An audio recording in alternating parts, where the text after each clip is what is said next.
Hi, welcome back to our class. And this week is week 14, and we are going to talk about social psychology for this week. And last week we have just to talk about personality. So personality is a very long-standing, very stable pattern of people's ways of behaving and thinking and believing. So personality is about the person, the people themselves and why they behave that way, why they think that way, because they have certain personality characteristics. They have certain personality traits. And since this week, and we are going to talk about social psychology. And so in social psychology, they have a different explanation for why people behave in certain ways. So let's continue our lecture for this week. Before the lecture, I would like to share you with a very famous experiment that was done in the history of psychology. So in the 20th century, in the 1960s, which was like about 60 years ago, Dr. Zimbardo conducted a very famous experiment that is called the Stanford Prison Experiment. Dr. Zimbardo was a social psychologist from Stanford University, and he is still alive nowadays, and he got retired. But back to the 1960s, he was the professor at Stanford University. He would like to know how social situations, how other people can influence everyone's behaviors, how social roles and situations can shape somebody's behaviors. And later they exposed the process, the entire process of this experiment. And the process of this experiment really shocked the world at that time because it was very astonishing. I would like to say. You can see the power of other people. You can see how people behave differently in certain situations. Here is a documentary about this experiment. It's a short clip about this experiment. Let's watch this documentary first. I would like to mention before watching the documentary that in some parts of this video, it's not that pleasant. You can see that there are some like unpleasant scenarios in the documentary. If you don't like to see those unpleasant situations, you can just jump to just skip this part. You can skip to the another part of the lecture video. You can just skip this documentary. Okay, so let's watch this documentary.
situation.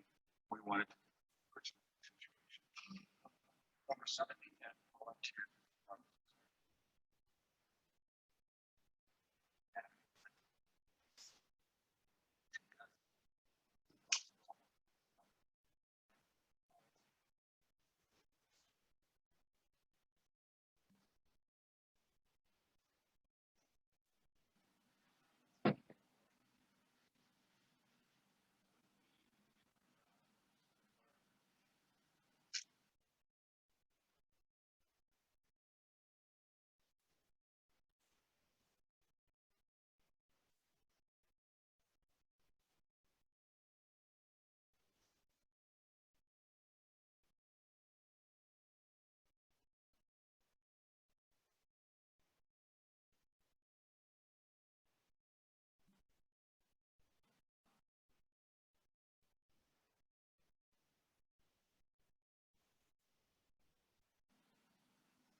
human.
So we have finished watching this video, and how do you think about it, this video? How do you think about this experiment? And that was 1971, so I was wrong at the beginning. So that Dr. Zimbello, this guy wanted to conduct the experiment to see how powerful the social situation can be to transform, to change a person. So he decided to conduct this experiment. So he recruited like 24 young men, and they gave this participants the psychology tests. So make sure that every one of them was healthy, was most normal, was most healthy, and was absolutely healthy and mentally healthy and physically healthy. And I believe that most of them were the students from Stanford University. They actually recruit the participants from the campus of Stanford. And than the just randomly assign everyone to be either the prison guard or the prisoner. So they built a mock prison in the basement of a teaching building, and they do some kind of a decoration there, and it looked like a prison in the basement. And they recruited this 24 young men as participants. And then 12 of them are the guards. They were just randomly assigned to be the guards, and the 12 of them were assigned to be the prisoners. There were no differences between these two groups of people besides the random assignment. And you can watch in the video that on the first day, the guards were reluctant to give orders to the prisoners, and they did not know what was going on, and they didn't get used to the roles that they had. But starting from the second day, the situation has changed. The guards were more and more used to be guards, to do something that is very extreme. Like the guards control those prisoners, punish them if they don't obey, and they even humiliate.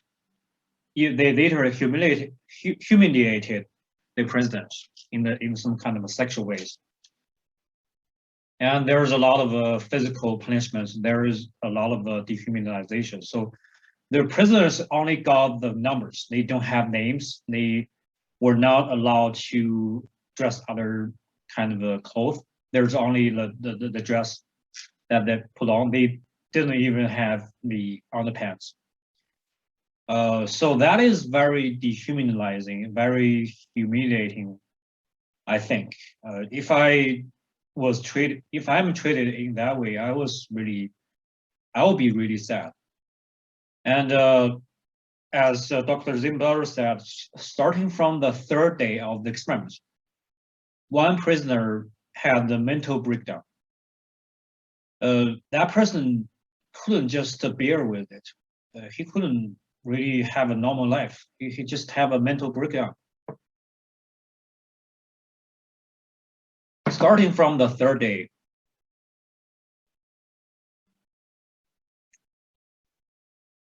gradually more and more prisoners had mental breakdown, and the guards used more and more extreme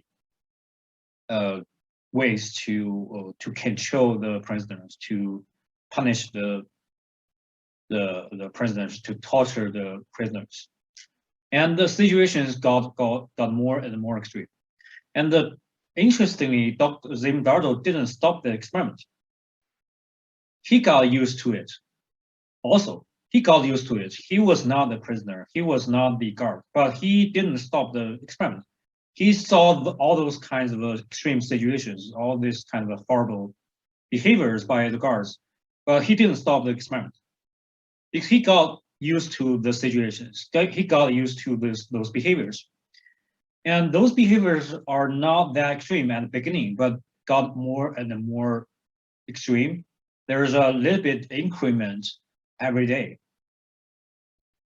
Yeah, so later on the sixth day, on the day 6, Dr. Zimbardo's girlfriend, Dr. Maslach, she was also a psychology leader. So Dr. Maslach came down to the basement and saw the situation, and she stopped the experiment. He questioned Dr. Zimbardo, why didn't you stop the experiment? And I think that is very interesting to watch. So this documentary or this Stanford prison experiment make us to think about the question: what are the reasons of those guards' behaviors? What causes behaviors? They used to be very normal, very healthy people. They were students from Stanford University. Their background was very simple. They were just students who study hard and they went to Stanford University and they didn't have any psychological or mental issues. And they changed in the experiment very, very quickly. They start to change on the second day, and their behaviors become more and more extreme. During the following 5 or 6 days.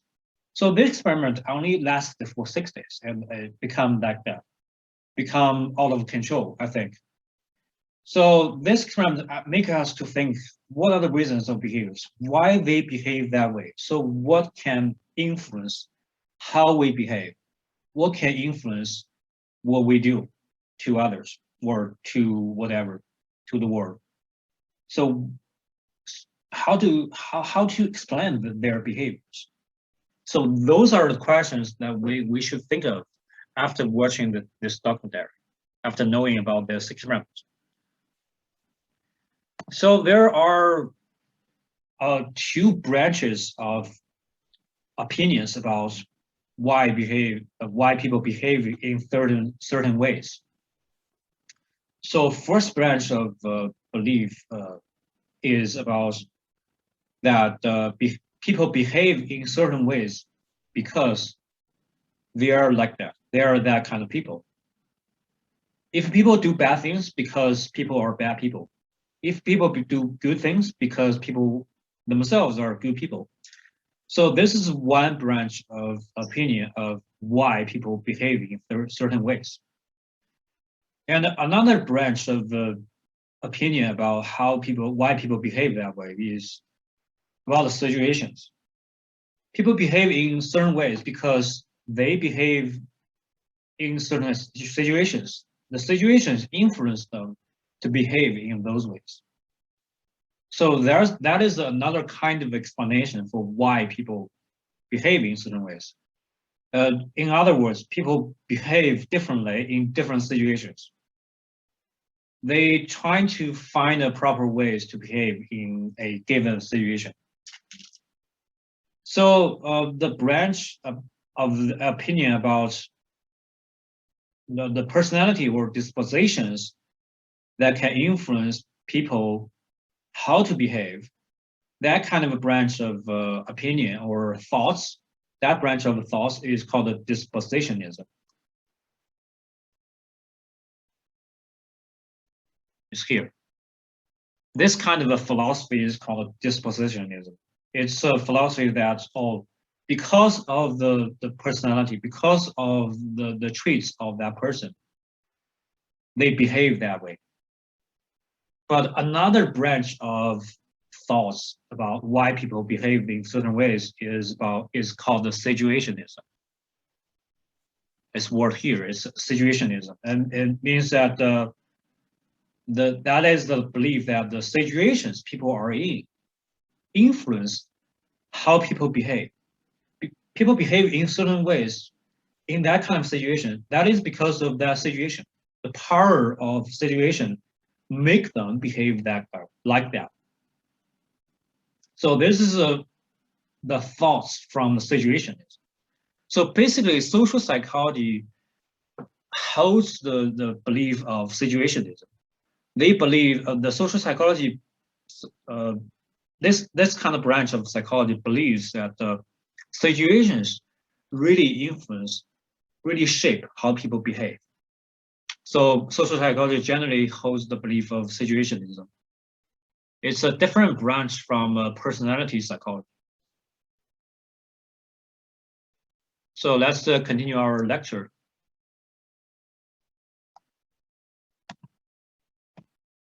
So social psychology studies how people influence each other.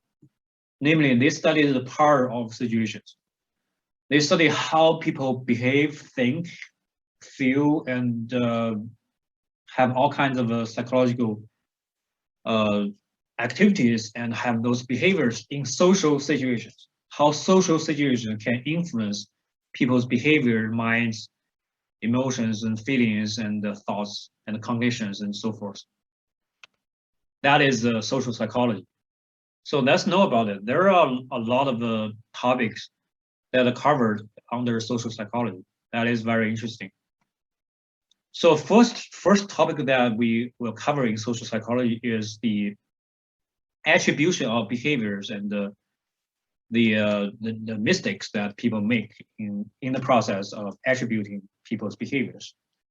So attribution of behaviors is about the explanations or interpretations of the reasons of somebody's behaviors. So what is attribution?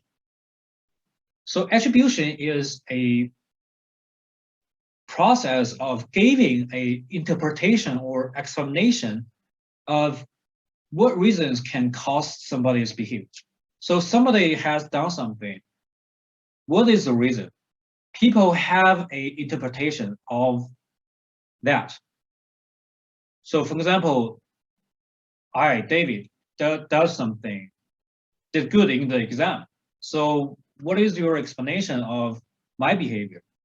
What is the reason for I doing the exam good, doing in the exam very well? So what is your explanation of that? That explanation is the attribution.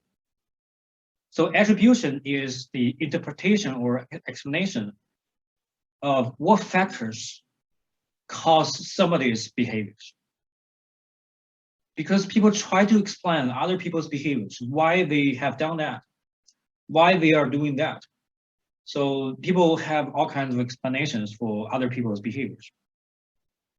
So these factors, the reasons for why people do something, there can be two kinds of reasons. The first kind is internal. So it means that the person, him or herself, causes the behavior. Right? So the person is like this. The person is doing that because the person is like that. That is the internal reason, internal factor that explain the somebody's behavior. And another kind of factors are the external factors. So external factors are the reasons outside the person. So not because of this person, but because of other reasons, the situations, the chances, the environment, or other people cause the behavior, make them to have this kind of behavior. So this is an external factor. So there can be internal, inside the person or outside the person factor that cause somebody's behaviors. So let's see about what people can make mistake, how people can make a mistake in the process of attribution. So the very basic mistake that people can make is called a fundamental attribution error. So what is fundamental attribution error? People sometimes overemphasize the internal factors of others' behaviors. In other words, people often think that because some others are that kind of people, so some others behave that way. They often like think that, oh, they behave that way because they are that kind of people, overemphasizing the internal factors of other behaviors. That is fundamental attribution error, because oftentimes that is because of the situations, because of other people, because of the environment that make some others behave that way, not because they are that kind of people. But we oftentimes think that the real factors are external factors, but we often tend to think that the real reasons are internal factors. That is the fundamental attribution error. So there is a very little example. For example, when someone yells at you, how do you explain that behavior? If someone yells at you and in front of you, so how do you explain that behavior? You can think that that person does not like you, or that person is in the bad mood at that moment. That person will yell at anyone that person can see. So that you can see there are two kinds of explanations. The first kind of explanation is that the person is like that.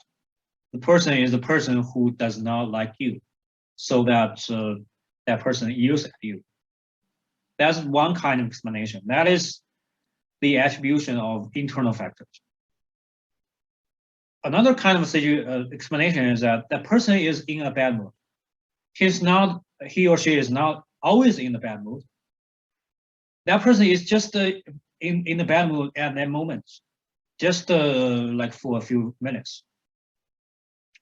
Or there's other kind of stressful situations make them to be very stressful, or make them to be very angry, or has other emotions, so that that person behave that way because of the situation, because of the current emotions. That is a kind of a explanation. So there are two kinds of explanation. How to explain that? Probably the reality is that that person is very stressful on that day. That person just yells at everybody, and you might think that, oh, this person does not like me. I'm not a person who is popular, who is welcomed by that person, right? So that is the fundamental attribution error. And there is also the cultural difference about this fundamental attribution error. So there, as I mentioned, there are two kinds of cultures in the world. One is the individualist cultures. The other is collectivist cultures. So in the individualist cultures, the fundamental attribution error is more severe. And in collectivist cultures, the fundamental attribution error is less severe. People make less this kind of error in collectivist cultures. Probably because the psychologists have a lot of explanations of why there's a cultural difference.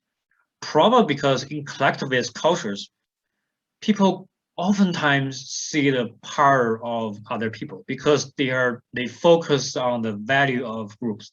They focus on the situations. They focus on the needs of others. So they often can see other people can influence themselves, so that they can make less fundamental attribution error. They can find more situational factors to explain somebody's behavior. In the individualist cultures, they are less likely to see this kind of power of situations. They are more like to think that people behave in certain ways was because of the choice of those people. People choose to behave in that way, not because of other people's influence or the situation's influence. So they more likely to make the fundamental attribution error. So that is very basic tendency in our thinking. So everybody has this tendency to attribute others' behaviors using the internal factors. Another mistake that people can make in the process of attribution is called actor-observer bias. So people also tend to attribute others' behaviors to internal factors and attribute their own behaviors to external factors. So, for example, why did this person yell at others? Probably people think because he's an unfriendly person, he's a bad person. He's just the person who yell at others. And if I ask you, why did you yell at others at this moment? You might say, oh, because I was in a bad mood. I was not really happy. I was really stressful. I was in bad mood. So I yell at others. So you can see there are different kind of tendencies to explain self's behaviors and other people's behaviors. There's a apparent difference. That is called actor-observer bias, because when you are an observer, you have the you have the fundamental attribution error. You attribute other people to internal factors. You use the internal factors as the reasons to explain other people's behaviors. But if you are not the observer, you are the actor. You are the person itself, and you will not make the fundamental attribution error. You use the external factors to explain your own behaviors. And sometimes the real reasons are internal factors, and you even use external factors to explain your own behaviors. This is a apparent difference to explain self's behaviors and other people's behaviors. And that is called actor-observer bias. So why does this bias happen? Why we have the actor-observer bias in our mind? And oftentimes, people do not have enough information about other situations. We do not understand other people's experiences and their perspectives, their minds, their feelings, and so forth. We do not have a lot of information about others. So we tend to find internal factors to attribute other people's behaviors. Because we do not really know what other people have been through. We do not know what other people's experiences. Because we are not other people. So we tend to find the internal factors because we are more likely or more easily to see other people's insight, the personality traits, the facts about that person instead of facts about situation. So that's why we tend to make fundamental attribution error. And also we have actor-observer bias. And for ourselves, we know ourselves. We know we have the memory of what we have experienced. We know very well of what we have been through. So we can see the power of external factors. If we explain our own behaviors, we can see the power of situations, the external factors, the influence from others, the influence from the environment. So we can see this when we explain our own behaviors, so that we do not make the fundamental attribution error. We attribute our own behaviors to external factors. So that's why actor-observer bias happens to everybody. There's another mistake that people can make in the process of attribution. That is self-serving bias. So what is self-serving bias? People oftentimes attribute internal factors to our own success, but we attribute external factors to our own failure. So self-serving bias is about explanation of our own behaviors. When we succeed, we tend to think that, oh, that is because of myself, because of the internal factors. When we fail, we found external reasons to explain why we fail. We don't think that we are not capable or we are not good enough. We tend to think that, oh, because of that person, because of the situation, because of the chances are not good, so that we fail, I fail. So that is called the self-serving bias, because there's a apparent difference to explain our own success and our own failure.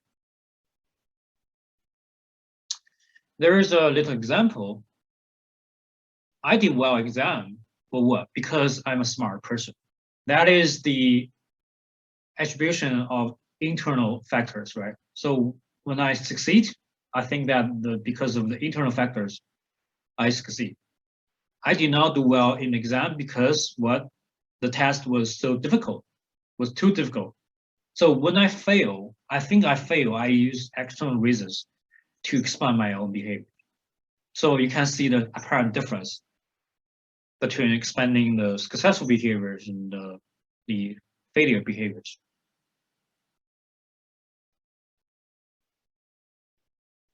So that is a self-serving bias. That is all about the attribution process. And we can go to the next topic, that is about the social norms and the social rules. So how are we supposed to behave and think in certain situations? That is about the social roles and the social norms. We are not living lonely in this world. We are living in the society. We are living with others. There are different kinds of social situations, different kind of groups we are in. So how we think we are supposed to do in certain groups or in certain situations make us behave in certain ways. So we behave in certain ways in certain situations, not because we like doing that, but because we think we are supposed to behave like that in certain situations or in certain ways, right? So, for example, during the exam, when you are taking the exam in the classroom, you should not make noise. You should not disturb others. That is one of the example of the social norm, right? So sometimes you want to make noise, you want to move, you want to have fun, but that is the exam. You should not do those kind of things. That is part of the situation, the social norm. So a role, what is a role? We often to refer to the social role, the role in the society or in a social situation. So the social role is a pattern of behaviors. We expect that pattern of behavior. So that kind of a pattern of behavior is expected of a person in a given situation, in a given setting or group. So we're expected to behave in certain ways. We are expected to have a certain pattern of behaviors in a given social setting or social group. That is a social role. For example, if I'm a student, I should behave in certain ways. I go to classroom and I go to the class and listen to the lecture and then take notes and silent and mute the cell phone, make the cell phone muted. And I should not talk to other people randomly. I should not chat with other people. I should think, I should study, I should memorize stuff in the classroom. I should finish the assignments. So those are the content in the role of a student. A social role is like that, a pattern of behavior, a series of expected behaviors that a person should do in a certain situation. And there is another word that is called social norm, another concept. So that is a expectation in the group of what is appropriate and what is acceptable behavior for everyone in this group. So in other words, there are some kind of expectations of everyone should do in that group. What they should do, what they should think. So some behaviors and thoughts are appropriate, some are not. Some behaviors and thoughts are accepted, and some are not. So that is a social norm. There's a norm in that group.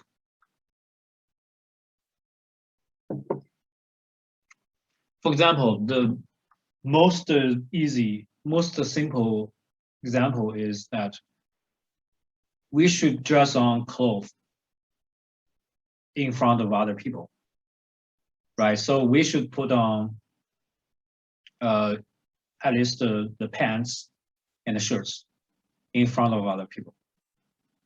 So that is the social norm.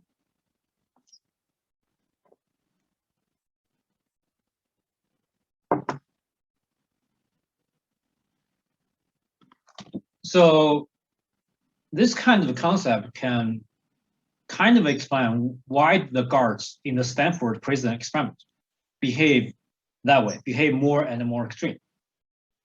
Because starting from the first day of the experiment, a social norm was formed in that kind of tiny space in the basement of the teaching building. The guards form some kind of a social norm. The norm is that they use any ways to humiliate, to dehumanize, to punish, to torture the prisoners. That those behaviors are considered to be normal in that kind of situation. Those kind of behaviors are the social norm. They think that those behaviors, those torturing, those punishing behaviors are appropriate, are accepted. They're supposed to behave that way, in that way, because they want to control the prisoners, because they think they should control the prisoners. The way to control prisoners is very blatant, is very obvious, very purely physical. Just torture the prisoners, control the prisoners, humiliate the prisoners in some kind of sexual ways and other ways. Yeah, don't call them names, just call their numbers. That is one example, but there are a lot of more extreme examples. So in that kind of a situation, the social norm, a kind of a new kind of a social norm is gradually formed in that experiment. And they are very normal. They are very healthy because in the social norm in the entire society is totally different, right? So we should behave nicely to other people. We should treat other people as well. We should be friendly to other people in the society. That is the social norm in the entire society. We behave friendly or treat other people nice. That is the social norm in the entire society, and so we behave like that. But in that kind of experiment, the guards gradually have the new social norm. They adopt the new social norm. They think that, oh, they should behave that way. That is the right way to do it. So that you can see the guards in the experiment behave more and more extreme. And Dr. Mastak, that Dr. Zimbaldo's girlfriend, came down to the basement, and because she didn't have that kind of social norm, she didn't have that kind of thinking or memories about how people should behave in that experiment. So they didn't have she didn't have that kind of thoughts in the social norms. So she couldn't understand this. She couldn't believe this. She didn't understand why these guards and prisoners behave that way. So she stopped the experiment.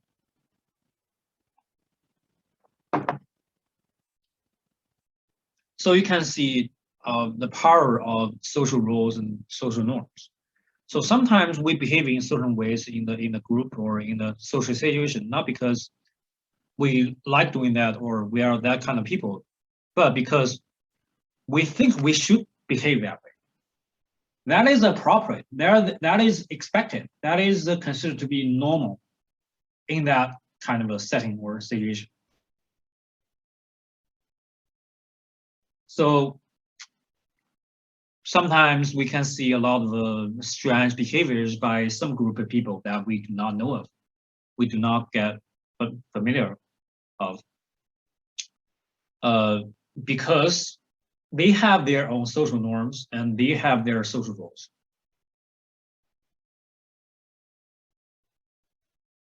Okay, so let's go to another topic. So last topic is about attribution, error, and the social norm and social rules. And the next topic is about attitudes and the changes of attitudes, which is a persuasion. So what is attitude? So when we have the attitudes, we mean that we have the evaluation of somebody or something or some idea. So attitude is a evaluation of a person, or evaluation of a idea, or evaluation of a thing, object.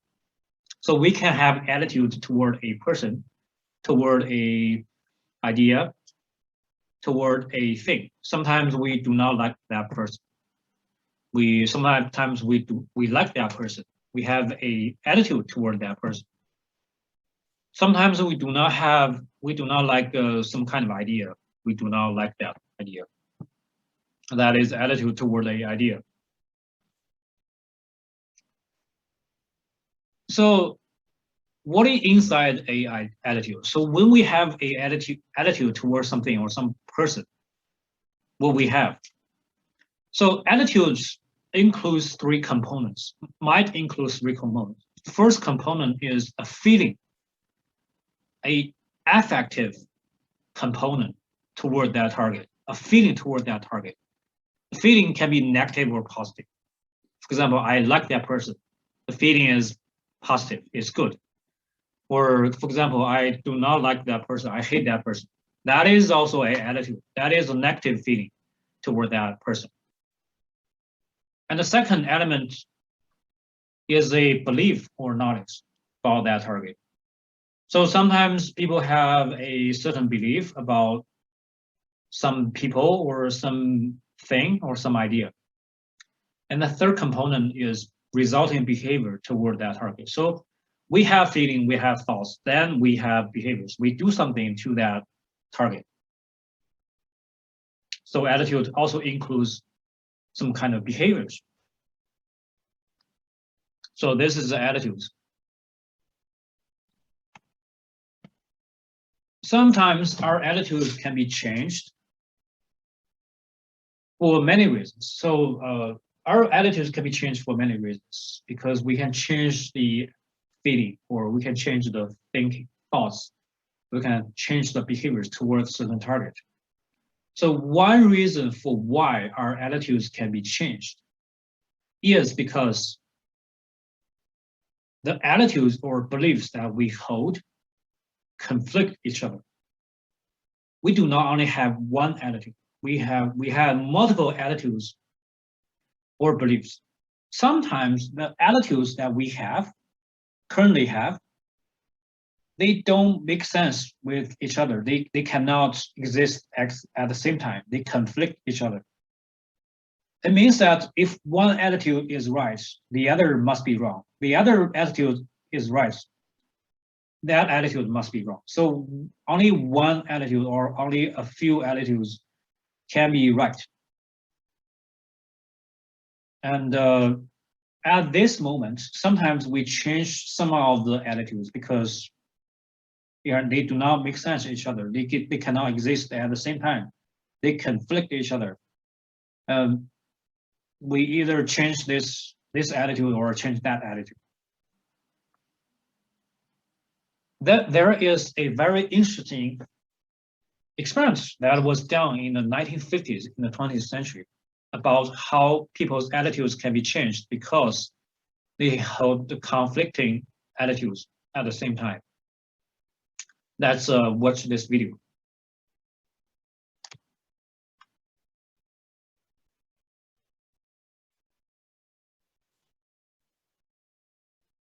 Okay, let's watch the video.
Okay, so we can stop the video here.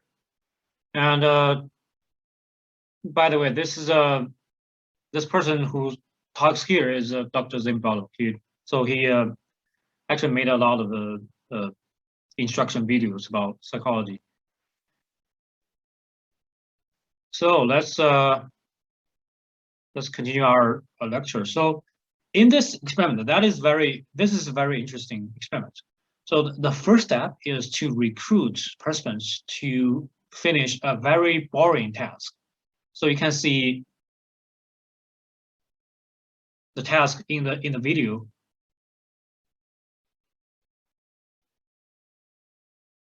So you can see just turn the cubes in that task and finish task. And the second step, the experimenters asked every participant to lie to another person that this task was very interesting and very fun, and asked them to lie to another person.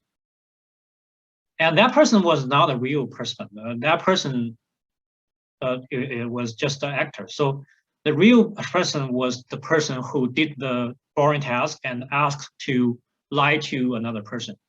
So the participant in the second step lied to that person, and that person was paid for a certain amount of money. And in the third step, the experimenter interviewed with each participant, asked them, was the task really boring or really interesting? Not lying, but ask their true opinion. So in this experiment, there are two conditions. In one condition, the participant was paid $1 for lying. So our experimenter gave that person just $1 and asked the participant to lie to another person.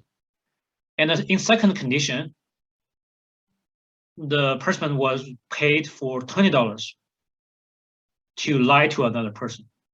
So there's only two differences in this experiment. In one condition, in the first condition was paid for $1, and in the second condition the person was paid for $20.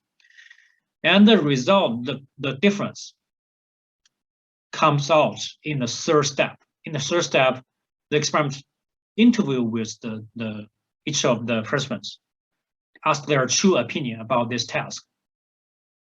Interestingly, they found that the participant who got paid for $1 really changed their opinion.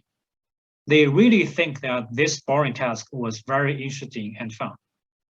They do not lie to themselves or to others. They really changed the attitude toward that boring task.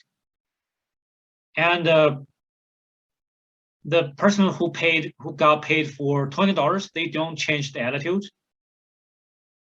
They just think that this task is boring. So the experiment was designed intentionally in that way because they make sure that this task was really boring. This task was actually really boring for everybody.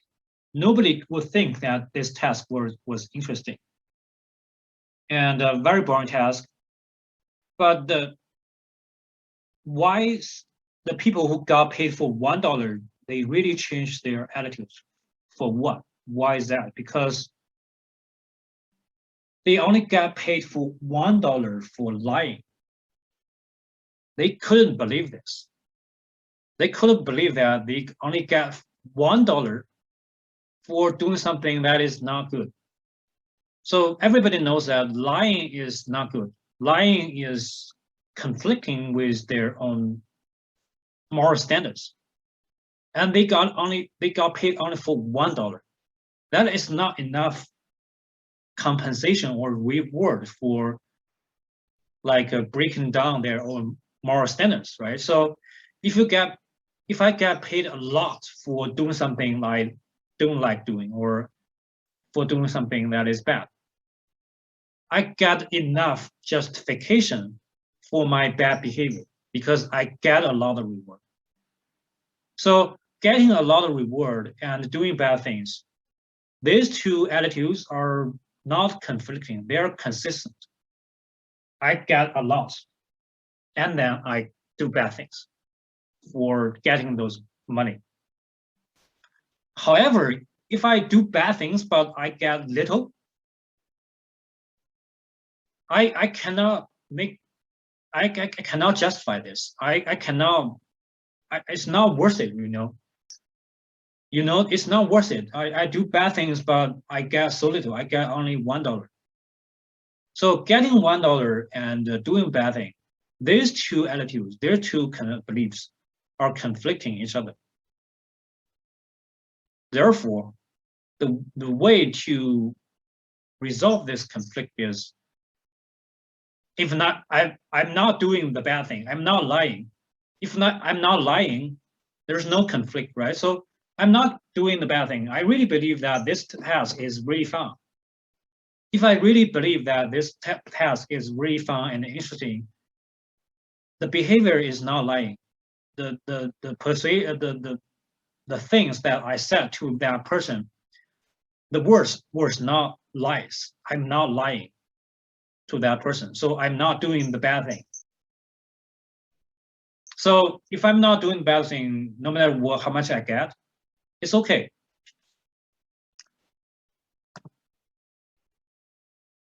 So that's why the person who got $1 changed their belief, because they cannot same time believe that they were doing bad thing and they got so little money for being dishonest. So the way to resolve this conflict is that they start to believe that the bad task they are doing is really interesting. So the behavior that they are doing was not lying, is telling the truth. If they're telling the truth, then they get $1. That's okay. That's totally okay. There's no conflict. So psychology used the concept called cognitive dissonance to describe this status or situation that sometimes people have the two conflicting attitudes or behaviors or thoughts, beliefs, and opinions. And when people have inconsistent or conflicting attitudes, behaviors, and thoughts, they have the psychological discomfort. They have the psychological discomfort. They do not feel good. They feel bad when they have the inconsistent attitudes at the same time. So that is all called the cognitive dissonance. And after they have the cognitive dissonance, they want to get rid of it. Cognitive dissonance is not something that we want. We want to get rid of the cognitive dissonance. We do not want to have the feeling of psychological discomfort. So we change attitude. Because the two attitudes are inconsistent, so we can just change one attitude. So there's no conflict between the two attitudes, right? So we must change something. We either change this attitude or that attitude. So that's one way that attitudes can be changed.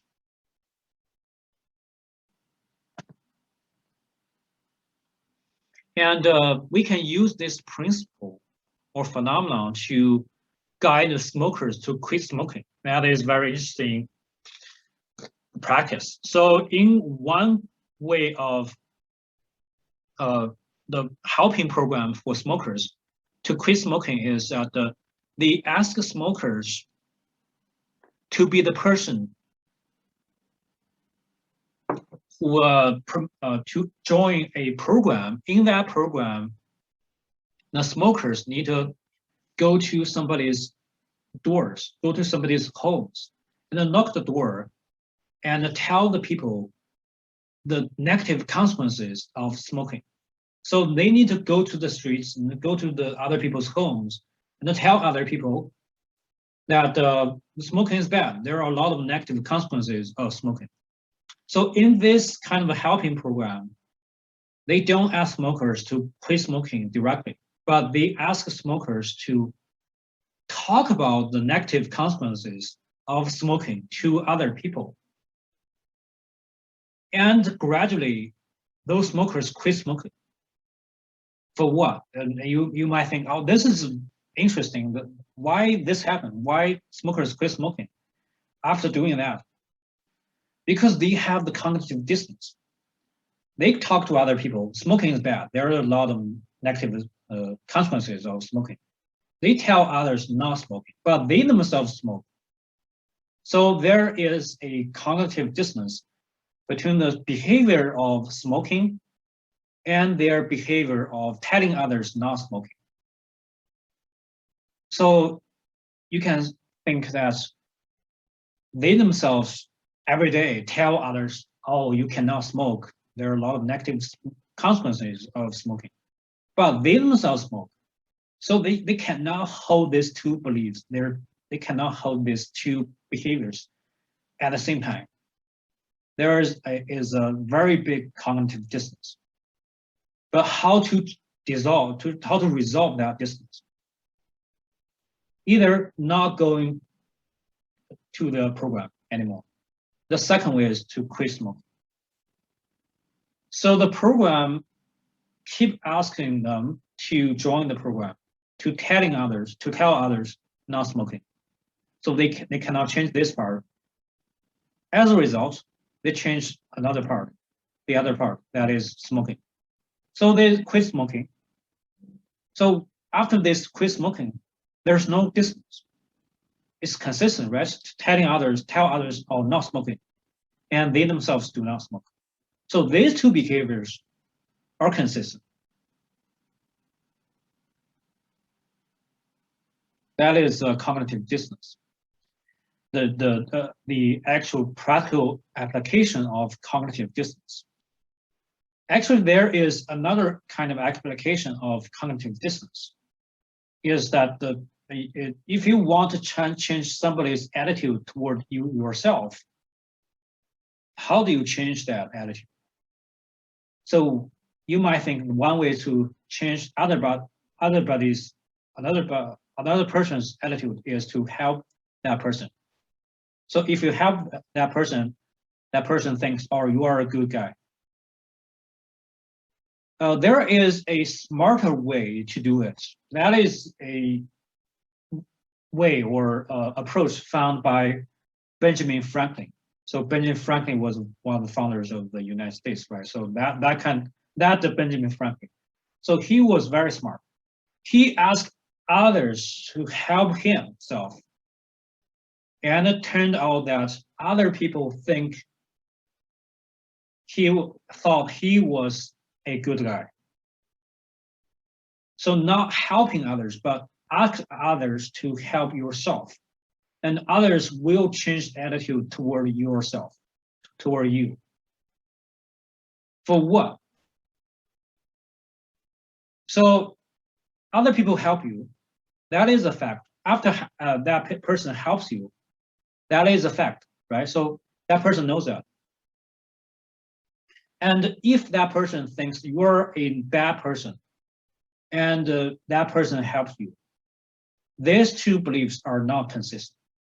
So you can take the perspective of that person. If you help somebody, that person is bad. Like, why do you help him? Why do you help her? Why do you help a bad person? That is not acceptable, right? So if that person is good and you help him or her, that is consistent. You help a good guy. Somebody you helped is a good person. These two beliefs are consistent. So you can, if you change this a little bit, you ask another person to help you. If that person thinks you're a bad person, that person has the very severe cognitive dissonance. So it turned out that that person changed attitude toward you. That person believed that, oh, you are a good person. You are very good, so I help you. So if you want somebody to like you or have a positive attitude toward you, you can ask that person to help you. That is a better way to change another person's attitude.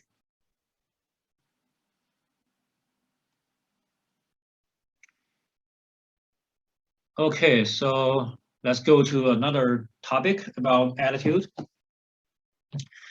Another way to change attitude is found by a program, or it's called the U attitude change approach.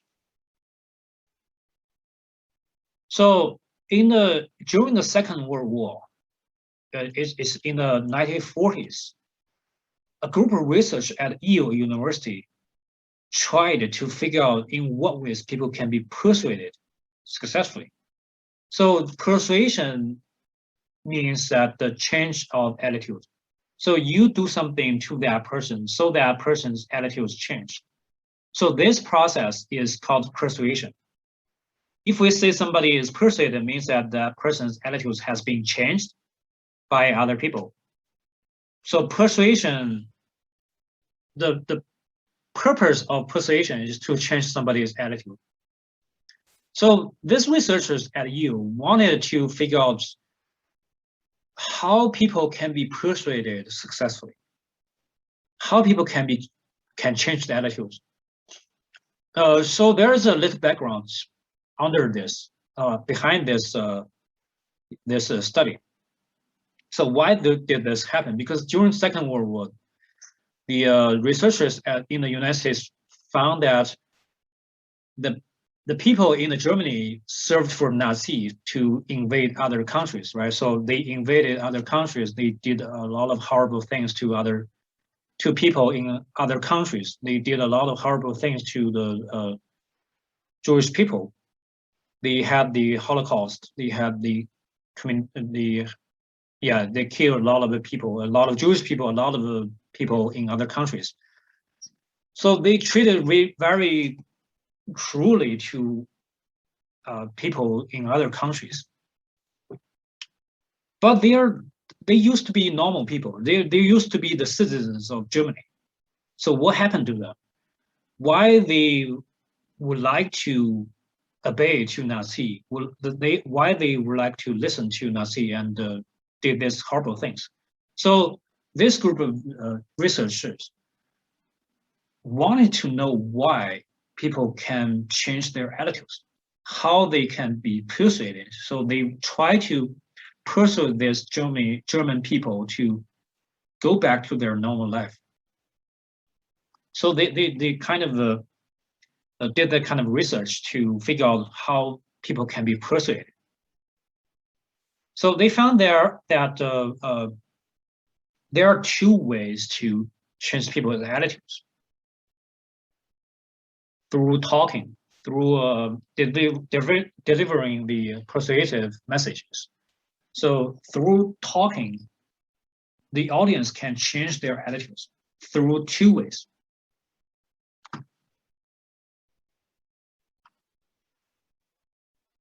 So the first way is called the central route of persuasion. So that is for the audience who is very motivated to go to the speech, to listen to the message. And for the audience who is very analytical, that means that people use logic to analyze the message. So they are the people who analyze message and use logic to think about the message. So when the audience are very motivated and analytical, we are better to use the central route. So what is the central route? So in the central route, the message must be logic driven. Message must use logic to persuade the audience. And the person who gave the message can use the data or facts to convince people. So the speaker must convince the audience that this argument is very worthy. There is a lot of data and facts, and behind that, there's logic. So we can use analysis to convince people, to change people's attitudes in the central route. But not everyone is analytical or motivated. So when the audience is not very analytical or motivated, means that They do not want to listen to the message.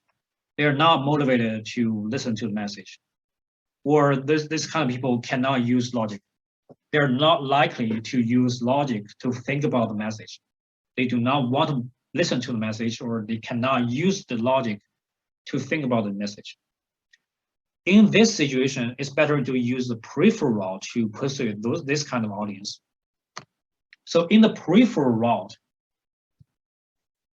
the speaker or message use some kind of other evidence or peripheral cues, some kind of very heuristic features to change the attitudes of the audience. Let the audience think that this message is convincing. For example, the speaker can use very long message because the audience think, oh, this message is very, very, very long, so it must be right. It must be reasonable to believe this person. Or claiming that this message is said by the experts, or there's some kind of evidence given by the expert. Those kind of messages may be nonsense, but claiming that, oh, this message, this evidence is given by the expert, and this message must be right. Or another way to use the peripheral route is to elicit certain emotions of the audience. So in the speaking process, or in the process of delivering the message, can make audience afraid or happy. So if you want audience to do something, you can make them scary. You can make them scared. You talk about some very scary things and then make them scared. The audience is scared and is afraid. And you can say, oh, if you do not do something, something will happen. Some negative consequences will happen. So you got better to do this. So the audience will think, oh, if I do not do this, I'll get this bad thing. So I had better to do this. So their attitudes are changed. So you can see that these kind of ways in the peripheral routes are not the center of the persuasion. These on the side use some kind of other features, other things to make the audience to believe that this message is right. So it's different from central route. In the central route, just hit the problem right away. So just use logic to persuade the audience, to use the logic, use data, use facts to present the correctness of that argument, of that message. But in the peripheral route, use some kind of indirect ways to persuade people. Use very long message, or the speaker's voice is very loud, or claiming that the message is said by the expert, or eliciting some kind of emotions of audience during the process of the persuasion. So this is a peripheral route.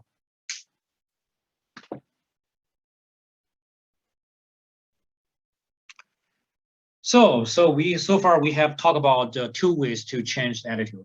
One way is to use the cognitive dissonance, and the second way is to use the persuasion. So in persuasion, there are two ways to persuade people. One way is to use the central route, and the other way is to use the peripheral route.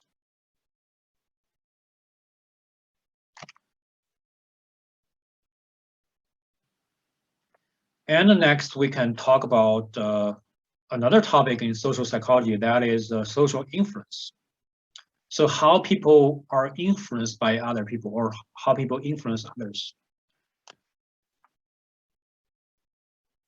Sometimes a person is influenced by the majority of the group. So sometimes we are in certain groups, and the person's decision or judgment is heavily influenced by other people in that group. And that phenomenon is called conformity. So sometimes we say we conform to the group. That means that our judgments or our decisions are influenced by the majority of the group. The minority is influenced, is changed by the majority of the group. That phenomenon is called conformity. And there is a very famous experiment that was done many years ago to show this phenomenon, to show how conformity works. It's called the ash line experiment.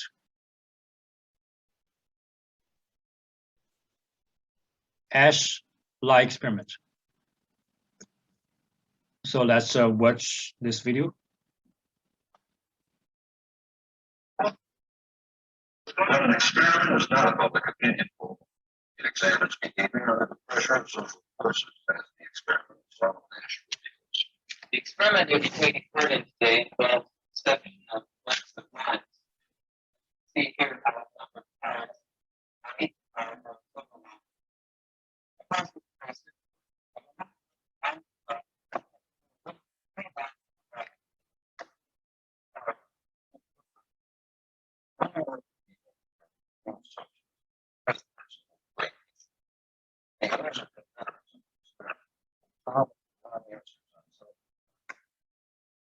The experiment begins up subjects from their judgments.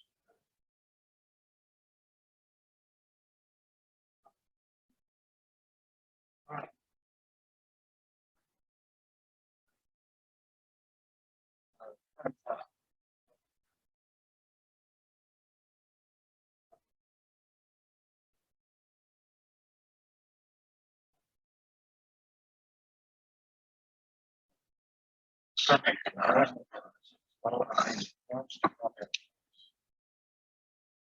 Ash subjects from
the partnership variation shows that much of the power not only from the unanimity of its opposition, when the unanimity is built, helps power is right.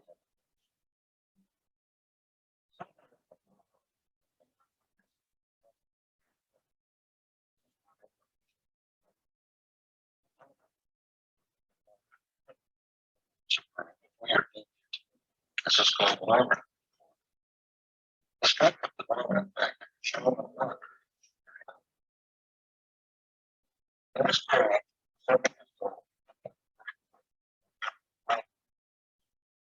subjects are exposed to the same amount of prosthetic information as others.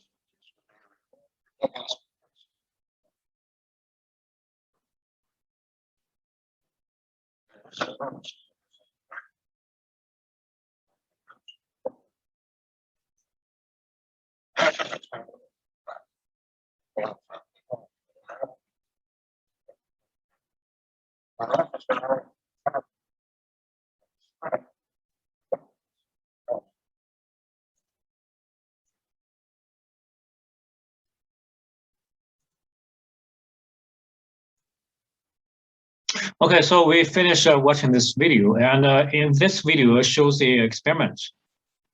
The experiment, so. Yeah, then we can see there are five people sitting in one row, and they are doing the same cognitive task. And there's only one person who is a real person. The other four people are the actors. You can see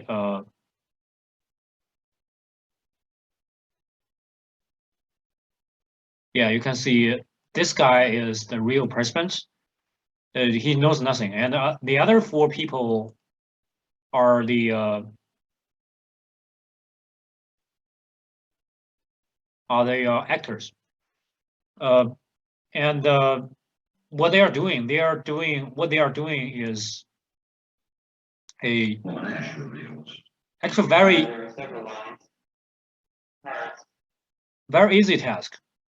Very easy task. What they are doing is just there's one line on the left, and there are three lines on the right. They need to tell the experimenter which line on the right matches the length on the left side.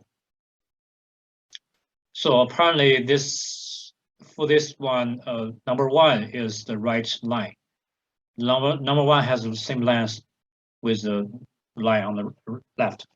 So this is very simple task, but intentionally, the other four actors told the wrong answer.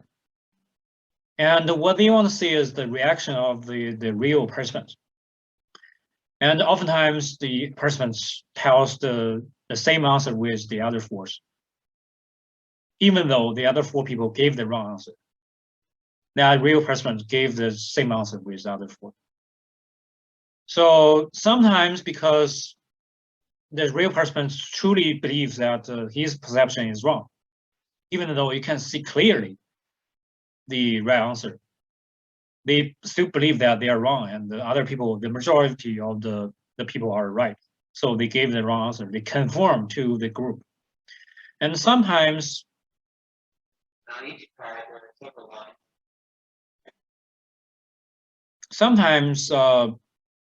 they know their own answers are right, but they still conform to the group because they cannot deal with the social pressure from other people, from the majority of the people in the group. So they kind of adjust themselves to be consistent or to conform to the group. And there are two kinds of conformity, two kinds of reasons for why they conform to the group.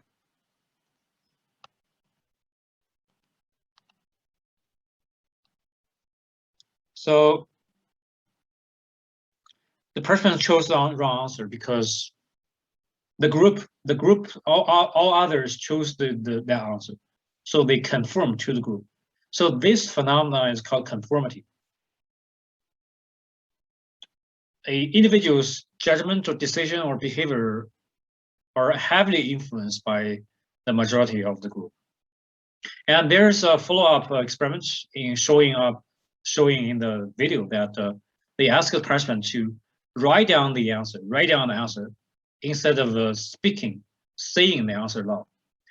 And when others are all wrong, say the wrong answer, the participants write down the answer. And most of the participants give the right answer because they don't have to say it. So they don't have to deal with the social pressure from other people.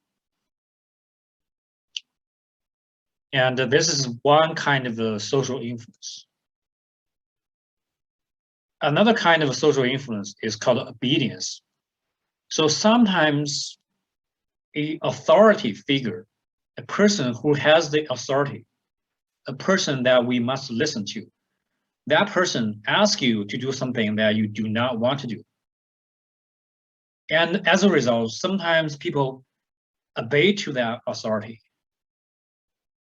And it's less likely that the people do not obey to the authority and do their own things. And in most situations, people listen to the authority and do what the authority asks them to do.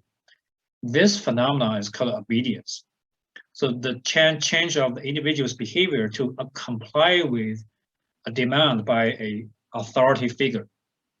So there's somebody who is authority. The person perceives that person as authority, and that individual just changes behavior because the authority asked them to do something.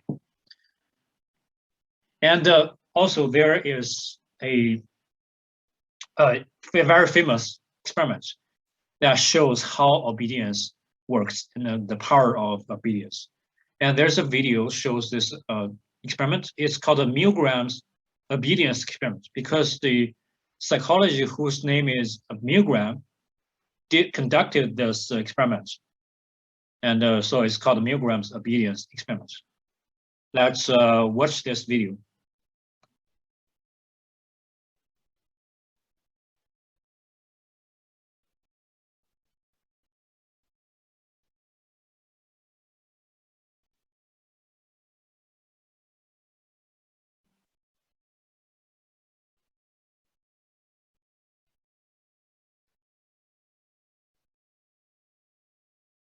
Under the guise of a motivational seminar in which I teach my skills to middle management businessmen and women, can I get anyone to steal £100,000?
The learner is told he's going to be asked a series of memory questions by the teacher. He will have to remember word pairs and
people would continue to the point that they were administering the highest shock on the board.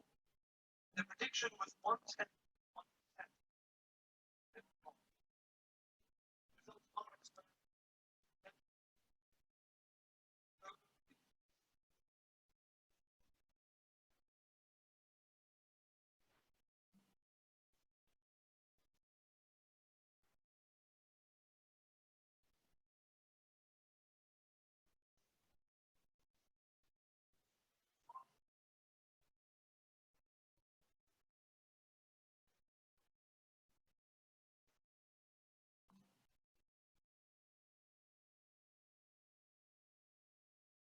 Okay, so we've just finished watching this video, and in this video, it shows the replication of the original Milgram's obedience experiment. So the procedure is just the same, and ask the participants to go to the study and tell the participants that there are two people, two participants. One person acts as the learner, and one person acts as the teacher, and they are in the different rooms. And the real participants is always the teacher, the actor. The other one is the actor. The actor is always the learner, and they go to different rooms. And the rule is that the teacher must teaches the learner to learn something, and the learner needs to give the answer. If the answer is not right, the teacher must punish the learner by giving the electric shock to the learner. And you can see here's a machine that you can set up different level of different volts of electric shock. And this machine is fake. The only function of this machine is that to see how this teacher, namely the real participants, how high that participant can give the electric shock. So there you can see the lowest level is the 50 volts. The highest level is 450 volts. There are different buttons for different level of volts. So as the experiment continues, the learner intentionally gives the wrong answer, and so that the teacher the real participant is asked to give the electric shock to that learner. Every time the learner gives the wrong answer, there will be another higher volt of electric shock. So it will accumulate until it gets the highest volt, which is 450. Sometimes the real participant thinks that the learner really gets the electric shock, and intentionally there are some kind of a yelling, and because makes the real participant thinks that the learner is getting the harm. The learner is really getting hurt, and later there's no noise anymore because the learner maybe has been really hurt. And when the real participant does not want to continue this this process and tells the person in the white coat that, oh, can we just stop this experiment? Can you check out that person, if that person is well or not? And that person in white coat always tells the real persons, please continue this experiment. There's no long-term harm. Actually, the process is fake. No one gets the electric shock.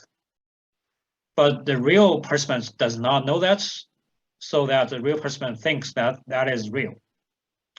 And the real purpose of this experiment is not about the teaching and learning.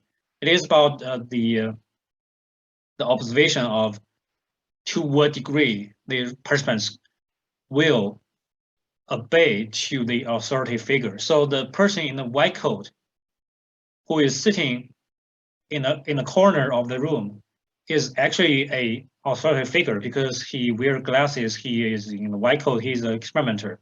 So when a real person joins the experiment, that person in the white coat introduces this experiment.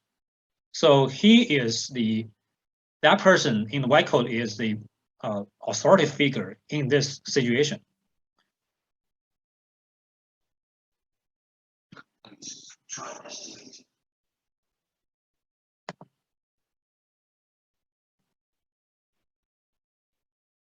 So you can see that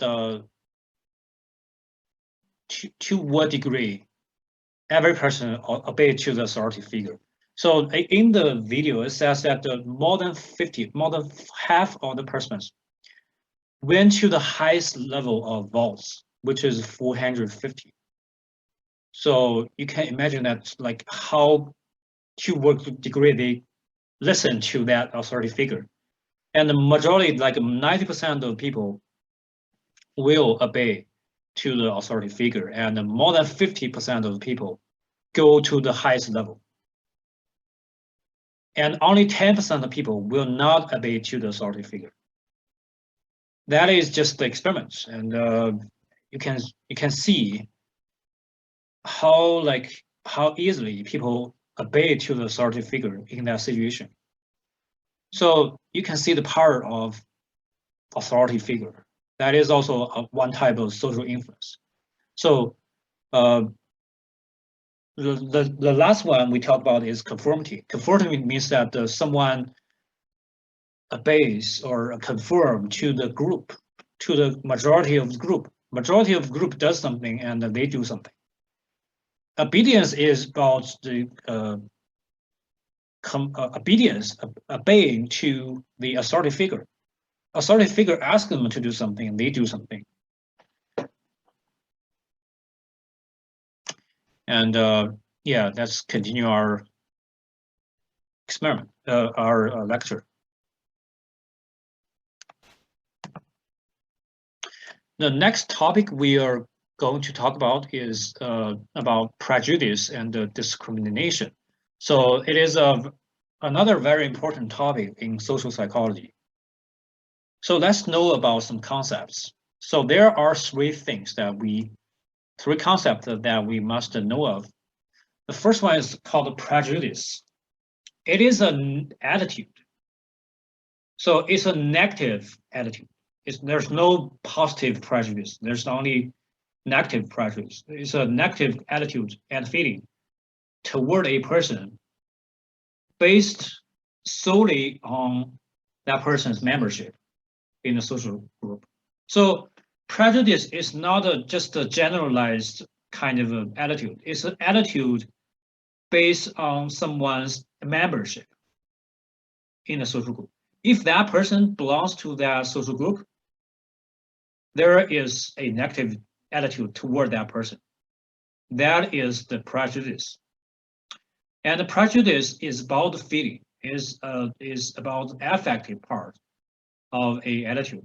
So when we say somebody has a prejudice, we'll say that that person has a negative view towards somebody or some people. And please note that prejudice is formed not because other things, just because that person, that target, is in that social group.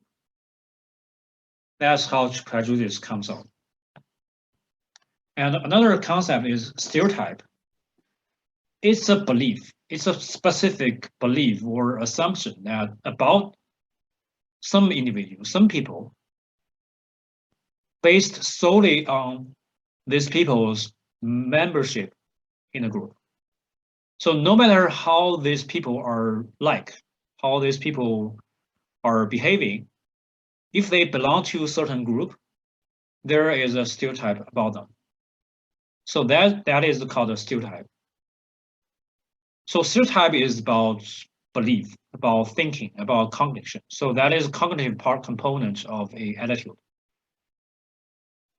And the third concept, related concept, is discrimination. Discrimination is a action. It's not attitude. It's not a feeling. It's not a belief, but it's a action. It's a real behavior. It's a real negative behavior toward a individual because that individual belongs to certain group solely based on that. So discrimination is about behavior. It's behavioral. It's a behavioral component of a attitude. So we can see that prejudice, stereotypes, and the discrimination, they are all attitudes. They are all negative attitudes, but they belong to different components of attitudes. Prejudice is about affective, about feeling. Stereotype is about cognitive, is about beliefs, thoughts. And the discrimination is about behavior and actions. And the common characteristics of the three things are that they have this, people have this. They have a negative something toward a target solely based on the target's membership in the social group. So that's the problem. Solely based, just because that person is in that social group, people have those prejudice, stereotypes, and discriminations. So this is like a mental bias. So we boycott, or we do not really allow stereotype, prejudice, and discrimination. For what? Because these three things exist just based on the membership of somebody, not based on the individual characteristics. Just because this person is belongs to a certain race, there will be prejudice, stereotypes, discriminations. That is not correct, because it's a process of dehumanizing that person. That person is a person. It's very complex. Humans are really complex. Someone's membership to a certain group, that's just one tiny part of a person. Just based on that characteristic, just based on the membership to a certain group, there is negative attitude. That is not really right. So that in this class, we must know that those three things are related, but they are like distinct from each other. Okay, so let's go to the next topic, prosocial behavior. So prosocial behavior is a behavior that is voluntary. So people are likely, they are voluntarily to engage in those behavior to help other people. So prosocial behavior is a behavior to help other people voluntarily. So we just talk about a little about the prosocial behavior. There's a lot of research done about prosocial behavior, about why they help others, why people help other people, why there is prosocial behavior. But in this lecture, we only talk about one thing, that is about empathy. So why people help others? One of the reasons is people have the capacity to be empathic. People have the ability to show empathy to others. So what is empathy? Empathy is the capacity to understand another's perspective and understand another's feelings and intentions. And people with empathy, they can really feel what another feels. They can really take another's perspective. They can really see what other people see. They can really feel what other people feel. That is the ability of empathy. So I believe that empathy is a natural ability for everyone. We are naturally born to have the ability to see other people's perspective and feel other people's feelings. And Yeah, that is the reason for why we help others, why we show the prosocial behaviors, because we have the empathy. And of course, empathy is a result of theory of mind. In the lecture about developmental psychology, we see that children will gradually develop the ability, which is the theory of mind. They can know that other people have different perspectives, have different intentions, and feelings from themselves. So based on theory of mind, people will have the ability of empathy. They will understand, see other people's perspectives and feel other people's feelings.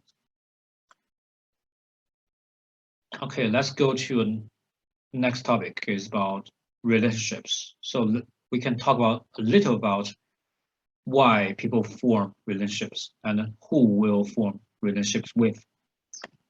So the question is about who will become friends. So when we make friends, who will become our friends? So what kind of people will become friends? So there's a lot of research about that, and they found that there are some kind of common characteristics about people who become friends. And the first common characteristic is that the people who are physically close to each other, for example, if they live together, they live close to each other, or they can see each other every day. Those people who are physically close to each other, there's a strong tendency that they will become friends. This principle is called proximity. So proximity means proximate means near. Proximity means something is really near. So it makes sense, right? So you need to see somebody and become friends. If you don't know them, there's no chance that you will become friends with them. So the people who are physically close, there is a higher chance that they will see each other more frequently. So there's higher frequency that they will become friends. And the second principle is that the people who are similar to each other will become friends. So it makes sense because people who are similar, they have more common language. They have a similar backgrounds, family backgrounds, education backgrounds. They have a similar attitudes. They have a similar lifestyles and so forth. So for example, if they have the same background, they come from the similar family background. So they have more common language. They can talk about their family. They can talk about their childhood experiences. They have a similar experiences so that they can talk more to each other. They are more likely to agree with each other. They can more likely to be empathic to each other, right? So you can, because these people are similar to each other. And people who share the similar attitudes are more likely to be friends because they agree with each other. They share the positive emotions with each other more likely. So this kind of people are more likely to be friends. And the third principle is that the people who benefit each other, who reciprocate it with each other, will become friends because they can help each other. They exchange the benefits. For example, I give you benefits and you give me benefits. I help you and you help me. And we reciprocate with each other. We support each other. We help each other out so that we can become friends because we have more contact, we have more positive attitudes towards each other. So this, based on the three principles, the people will become friends. So you can think about your own friends. How do you make friends with some people? At least you need to see them, right? So sometimes you see them more frequently.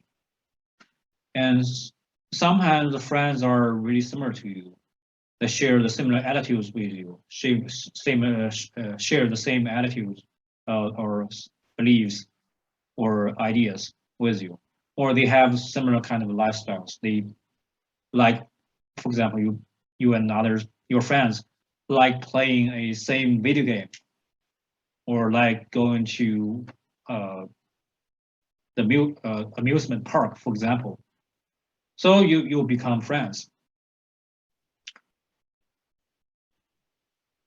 Yeah, and that's it. That's all the stuff for this week. I know that this week there's a lot of stuff. There's a lot of content covered in this week in social psychology, because social psychology is very, very big branch of psychology. There's a lot of content in social psychology. Usually, there is a entire class to talk about social psychology, and it covers a lot. Like, if you open a social psychology textbook, it at least uses like 15 chapters, and in each chapter there is a big topic like social influence, like attribution and stuff. But in our class, we only have 1 week to talk about social psychology. But yeah, just a brief, very brief introduction of our class of social psychology. So the things, the concepts to know about for this week include social psychology. For sure, that you need to know the meaning of social psychology, and you need to know fundamental attribution error. That is very important. And you need to know actor-observer bias. That is related to fundamental attribution error. And you need to know the meaning of social role, attitude, cognitive dissonance. And you need to know about central roles and the peripheral roles in the EO attitude change approach. You need to know what the meaning of what the central role and the peripheral role mean. And other concepts such as conformity, obedience, you don't know them. That's the concepts about social influence. And also there's negative attitude towards some people, prejudice, stereotypes. So these concepts you didn't know. And you didn't know apathy. And also you didn't know the 3 elements that influence people to become friends. That's what we just talked about: proximity, similarity, and reciprocation. And besides, you need to know some kind of some very famous experiments. You need to know the procedures and the implication of the 3 experiments or studies. Stanford prison experiment, Ashline experiment, and the Milgram's obedience experiment. So these 3 experiments all of them have the videos. You can watch these videos to know these experiments, and also I have explanations of these experiments. You do not need to know every detail of every study. You need to just know about the basic facts, basic procedures, and the basic implication of these studies.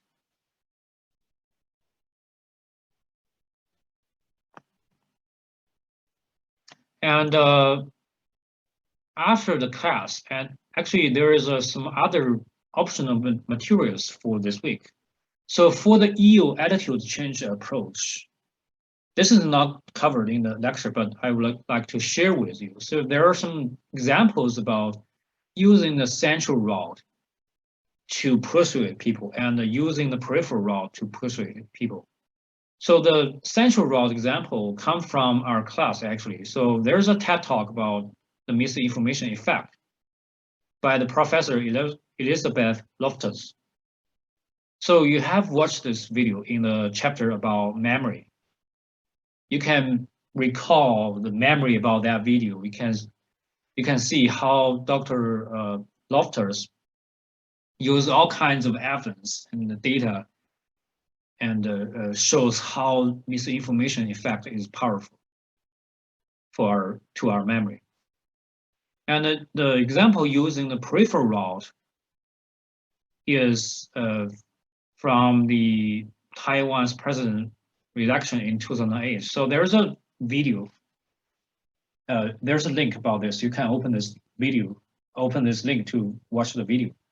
So the president of Taiwan, whose name is Ma Ying-jeou, he got elected because he was like really handsome. He was a middle-aged man. He's in 50s in 2008. In the 50s, and he was very elegant, very handsome. A lot of the middle-aged and elder women like to vote for him because he looks handsome. Not because his opinions are right, but because his outlook is very handsome. That is very interesting, and it's a typical example of using the peripheral route to persuade people.